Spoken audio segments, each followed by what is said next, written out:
mister Malerba.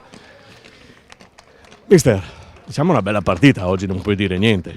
No, abbiamo fatto un primo tempo ottimo, a mio avviso.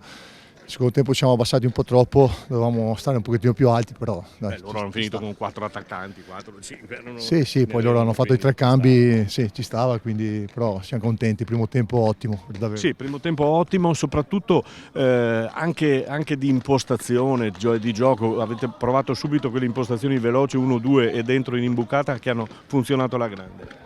Sì, avevamo preparato bene la partita in settimana perché sapevamo comunque che giocavamo con un'ottima squadra, con davanti degli interpreti importanti. Dovevamo trovare anche delle soluzioni centrali, quindi ci siamo riusciti. Quindi dai, bravi ragazzi, bravissimi. Canato continua ad essere un giocatore che vi ha fatto bene, perché come dicevamo la scorsa volta, magari non è uno che segna valanghe di gol, però è uno che fa giocare chi è in fianco e chi è attorno a lui. Sì, Cana ci sta dando una grossa mano perché comunque ha struttura davanti, ha gamba, ci dà profondità.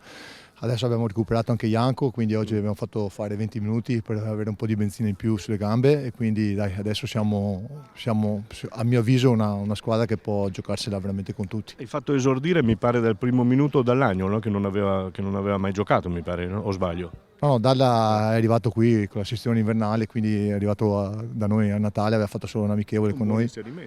Ma sì, Marco è, per la categoria è un ottimo giocatore, ci darà sicuramente una grandissima mano. Bene, e quindi sul 3-1 guardiamo con estrema fiducia, ho visto il giochetto solito, quindi siamo a posto, tranquilli, alla prossima partita? Sì, dai, abbiamo iniziato bene il 2026 e speriamo di continuare così. Va bene. Mister, in bocca al lupo. Grazie a voi, grazie.